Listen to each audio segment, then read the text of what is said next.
1958 ዓ.ም ከታዋቂው ነጋዴ አቶ ነጋ ቦንገር እና ከወይዘሮ አበበች ወልደ ጊዮርጊስ ደብረ ዘይት ቢሾፍቱ ተወለዱ። 2018 ዓ.ም የአብዮት ዘመን ልጆች ከቲክቶክ ዘመን ልጆች ጋር በአንድ መድረክ ተገናኝተዋል። የአብዮቱ ትውልድ በፕሮፌሰር ብርሃኑ፣ የቲክቶኩ ደግሞ በነበረከት 4 ኪሎ ተወክሏል። መድረኩ ወቸው ጉድ ይባላል። እውነትም ወቸው ጉድ። በ17 ዓመት ዕድሜያቸው አዲስ አበባ ዩኒቨርሲቲ የገቡት ብርሃኑ በ1977 መንግስት በፖለቲካ ተቃዋሚዎች ላይ እርምጃ ሲወስድ በመቃወማቸው ከሌሎች ተማሪዎች ጋር ተያይዘው ወደ ሰሜን ኢትዮጵያ አሲምባ ተራራ ተሰደዱ፣ ወይም በፖለቲካው ቋንቋ ጫካ ገቡ። ወቸው ጉዶች ጫካ መግባት እንዴት ነው እያሉ ፕሮፌሰር ብርሃኑን ሲያስጨንቋቸው ነበር። ሰውየው ከአዲስ አበባ ጎዳናዎች እስከ አሲምባ ተራራ ከዛም ከሱዳን በረሃ እስከ ኒውዮርክ የሄዱበትን የትግል ታሪክ ለወጣቱ ትውልድ እንደምንም እየተረኩ ነው። ወጣቱ ከታሪኩ ይልቅ ፕሮፌሰሩ በሚጠቀሟቸው ቃላት ተደንቀዋል። አንጃ፣ ህዋስ፣ ሴል፣ ጋንታ፣ የበረሃ ትግል፣ የሞት ፍርድ። ወጣቱ ለነዚህ ቃላት ሩቅ ነው። ምናልባት አንጃን ቺት ማድረግ፣ ህዋስን ጀማው፣ ጋንታን ቲክቶክ ፋሚሊ እያሉ ቢያስረዱ ታሪኩ ይበልጥ ቀረብ ይል ነበር። ብቻ ጨዋታው አሪፍ ነበር። እንደምታስቡትም ይሄኛው ትውልድ የታጋዩን የትግል ታሪክ ለመረዳት ሩቅ አይደለም። ምናልባት ለሀገር አንድነትና ለመሬት ላራሹ ከተደረገው ተጋድሎ ይልቅ ርቦን የሳር ቅጠል በልተናል የሚል ታሪካቸው የበለጠ ትኩረት ሊስብ ይችላል። ምናልባት ከአሲምባ ተራሮች ተጋድሎ ይልቅ ሴት ለመጥበስ የተደረገ ተጋድሎ የዚህን ዘመን ልጅ የተሻለ ያጓጓል። ይሄ መሆኑ ግን ክፋት የለውም። ዘመን ሁሉ የራሱ እውነት አለው። የየዘመኑ ትግል የተለያየ ነው። በዚህ ዘመን ትልቁ ትግል ራስን ማሸነፍ ነው እንጂ እንደ ፕሮፌሰር ብርሃኑ ከቡርጃዋ መደብ ተወልዶ ለሰፊው ሕዝብ መታገል ለዚህ ዘመን ሰው ሩቅ ታሪክ ነው። ከጠቅላይ ሚኒስትር አብይ ጋር ሻይን ጠጣ ምናምን ትባባላላችሁ ወይ ብሎ ወጣቱ ትውልድ ይጠይቃል። ፕሮፌሰር ሲመልሱ ባይዞይ እሱንም እዚህ እንዲመጣ ጋብዙት፣ እምቢ የሚል አይመስለኝም ብለዋል። ብርሃኑ ቀለል ያለ ኑሮን የሚከተሉ የመንግስት ሹም ናቸው። 4 ኪሎ ብቅ ያለ ሱፋቸውን ገርግደው ከረባታቸውን አላልተው በእግር ወክ ሲያደርጉ ሊያያቸው ይችላል። የኢትዮጵያ ፖለቲካ እንዲህ አይነት ልማድ የለውም። ፕሮፌሰር ብርሃኑ በዚህ ቃለ መጠይቃቸው ላይ ከግል ሕይወታቸው ጋር የተያያዙ ሌሎች የተለያዩ ጥያቄዎችን ተጠይቀዋል። ፕሮግራሙ የመዝናኛ እንጂ የሙግት ስላልሆነ ለምን ይሄን አልጠየቋቸውም ማለት አይገባም። ከሁሉ በላይ ግን ስለ ልደቱ አያሌው፣ ስለ ወር ደሞዛቸው፣ ስለ 12ኛ ክፍል ማትሪክና መሰል ጉዳዮች ያነሷቸው ሐሳቦች የብዙዎችን ትኩረት ስቧል። እኛም ለዛሬ መሰናዷችን ስለ ልደቱ አያሌው ያነሱትን ሐሳብ ጠቅሰን በሁለቱ መሃል ስላለው የዘመናት ቁርሾ አንዳንድ ፋክቶችን እንንገራችሁ። ከዛ ስለ ፕሮፌሰር ብርሃኑ የግል ሕይወት አንድ ታሪክ እናጫውታችኋለን። እንደሚታወቀው በምርጫ 97 ጊዜ ቅንጅት ኢህአዴግን አዲስ አበባ ላይ አሸነፈው። ፕሮፌሰር ብርሃኑ በረከት ስምዖንን አንድ ጠርሙስ ውስኪ በሉት። የከተማዋ ከንቲባ እንዲሆኑም ተመርጠው ነበር። በኋላ ኢህአዴግ ስልጣኑን እንቁልልጭ አላቸውና ወደ ሸቤ ወረወሯቸው። ልደቱ ግን ከእስር አምልጦ ለፓርላማ ታጨ። ይሄኔ ነው በሁለቱ መሃል ያለው መናቆር የሚጀምረው። ልደቱ ለምን አልታሰረም ተብለው የተጠየቁት ፕሮፌሰር ብርሃኑ በወቸው ጉድ ላይ እንዲህ ይላሉ። ልደቱ አልታሰረም፣ እሱ ብቻ ሳይሆን አክራሪ ናቸው፣ ህዝብ ለማበጣበጥ ንግግር አደረጉ ተብሎ ቪዲዮ ሲቀርብ የሚታየው የሱ ንግግር ነው፣ እሱ ግን አልታሰረም። አቅራቢው በረከት ቀበል አድርጎ ለምን አልታሰረም ይላቸዋል። ፕሮፌሰሩም እሱን እንግዲህ መለስን ሄደ ጠይቀው ብለው አስቋቸዋል። ፕሮፌሰር ብርሃኑ ነጋና ልደቱ አያሌው የዘመናት ልዩነት ሚስጥር። ሁለቱም በኢትዮጵያ ፖለቲካ ውስጥ ላለፉት 3 አስርት ዓመታት ጉልህ ሚና የተጫወቱ ነገር ግን በተለያዩ መርሆች፣ ስልቶችና የፖለቲካ ጉዞዎች ያለፉ ግለሰቦች ናቸው። ዋና ዋናዎቹ የልዩነት ነጥቦች እንደሚከተለው ይቀርባሉ። አንደኛ፣ የፖለቲካ ርዕዮተ ዓለም። ፕሮፌሰር ብርሃኑ ነጋ በዋናነት በሊበራል ዲሞክራሲና በዜግነት ፖለቲካ ላይ ያተኮረ መስመር ያራምዳሉ። የፖለቲካ መሰረታቸው ይበልጥ የተማረው ክፍል የከተማ ነዋሪና ብሔራዊ አንድነትን የሚያስቀድመው ኃይል ነው። የጎሳ ፖለቲካን አጥብቀው ይቃወማሉ። አቶ ልደቱ አያሌው ጉዟቸው የተወሳሰበ ነው። በመጀመሪያ ከኢዴፓ የኢትዮጵያ ዲሞክራሲያዊ ፓርቲ ጋር ሲንቀሳቀሱ የዜግነት ፖለቲካ አራማጅ ነበሩ። በኋላ ግን ይበልጥ ወደ መካከለኛ ሴንትሪስትና አቃፊ ወይም ኢንክሉሲቭ ወደሚባለው ፖለቲካ ዘንብሏል።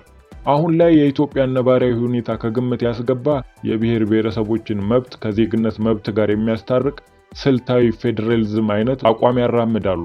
ሁለት የስልጣን ትግል ስልትና አካሄድ። ይህ ምናልባት በመካከላቸው ያለው ትልቁና ግልጹ ልዩነት ነው። ፕሮፌሰር ብርሃኑ ነጋ የቅንጅት መሪ በነበሩበት ወቅት በ1997 ምርጫ ማግስት ለእስር ተዳርገዋል። ከተፈቱ በኋላ ወደ አሜሪካ በመሰደድ ግንቦት 7 የተባለ የታጠቀ ትግል የሚያደርግ ድርጅት መሰረቱ። ለውጥ ለማምጣት ሁለቱንም ሰላማዊንና የታጣቂ ትግልን እንደ አማራጭ ተጠቅመዋል።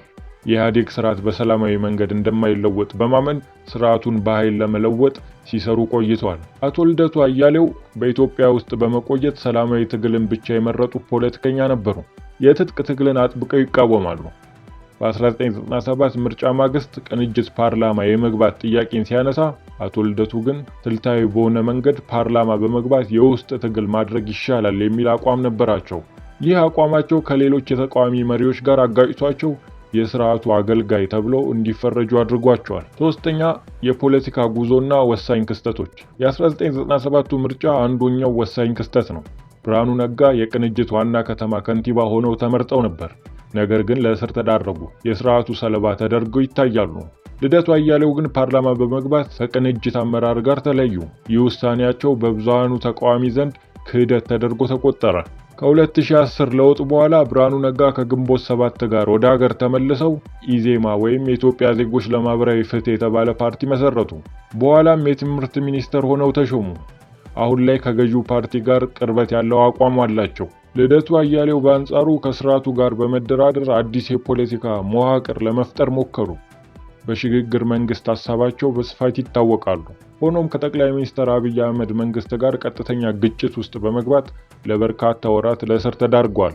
አሁን ላይ የመንግስት አጥባቂ ተቺ ናቸው። በአጭሩ ፕሮፌሰር ብርሃኑ ነጋ ከትጥቅ ትግል ወደ መንግስት መዋቅር የገቡ የዜግነት ፖለቲካን በስልጣን ለመተግበር የሚሞክሩ ፖለቲከኛ ሲሆኑ፣ አቶ ልደቱ አያሌው ደግሞ ሁልጊዜም በሰላማዊ ትግል ውስጥ የቆዩ ከገዢው ፓርቲ ጋር በመጋጨታቸው ወደ ተቃውሞ ጎራ የተመለሱና ይበልጥ መካከለኛና አቃፊ የፖለቲካ መስመር የሚያራምዱ ፖለቲከኞች ናቸው። በማላቸው ያለው ልዩነት ይሄው ነው። ወደ ወቸው ጉድና ፕሮፌሰር ብርሃኑ ታሪክ እንመለስ። ሰውየው ዳንስ ይወዳሉ።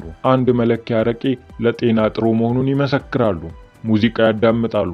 ቀለል ያለ ሐሳብን የመግለጽ ዝንባሌ ያላቸው ብርሃኑ ነጋ ማን ናቸው? እነሆ የህይወት ጉዟቸው ባጭሩ። ከአዲስ አበባ ጥቂት ኪሎ ሜትሮች ርቃ በምትገኘው ቢሾፍቱ ከተማ እትብታቸው የተቀበረው ፕሮፌሰር ብርሃኑ የመጀመሪያ ዲግሪያቸውን ያገኙት ከአዲስ አበባ ዩኒቨርሲቲ ነው። በዩኒቨርሲቲው በነበራቸው ቆይታ የወቅቱን ወታደራዊ አገዛዝ ደርግ በጽኑ በመቃወም ይታወቃሉ። የኢትዮጵያ ሕዝቦች አብዮታዊ ፓርቲ ኢህአፓን በግልጽ ነቅፏል በሚል ክስ ለወራት ከታሰሩ በኋላ ወደ ሱዳን አመሩ። እዚያም ለ2 ዓመት ያክል ቆይተው የጥገኝነት ጥያቄያቸውን ወደ ተቀበለችው አሜሪካ አመሩ። አሜሪካም ከስቴት ዩኒቨርሲቲ ኦፍ ኒውዮርክ በኢኮኖሚክስ ትምህርት ዲግሪ ያገኙ። ኒው ስኩል ፎር ሶሻል ሪሰርች ከተሰኘው ተቋም ደግሞ የዶክትሬት ዲግሪያቸውን በተመሳሳይ የትምህርት ዘርፍ ማግኘት ቻሉ።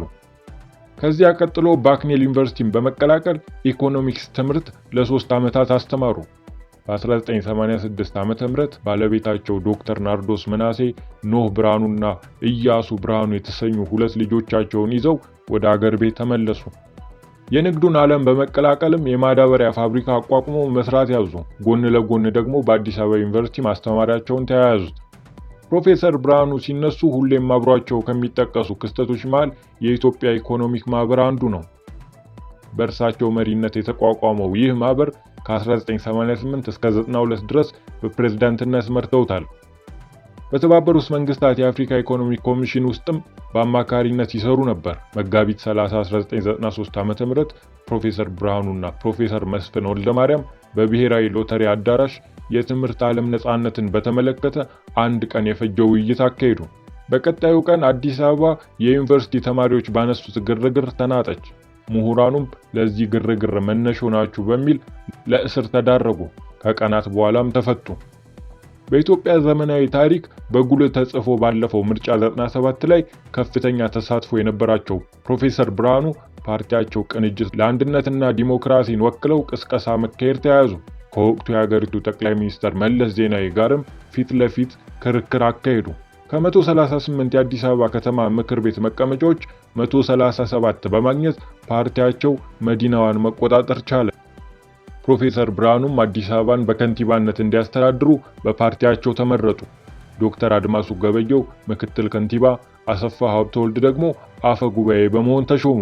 ነገር ግን ምርጫውን ተከትሎ የተነሳው ግርግር ፕሮፌሰር ብርሃኑ ለእስር እንዲዳረጉ ምክንያት ሆነ። ፕሮፌሰሩ ብቻ ሳይሆኑ የፓርቲ አጋሮቻቸው በርካታ የመብት ተሟጋቾችና ጋዜጠኞችም ለእስር እንዲዳረጉ ሆነ።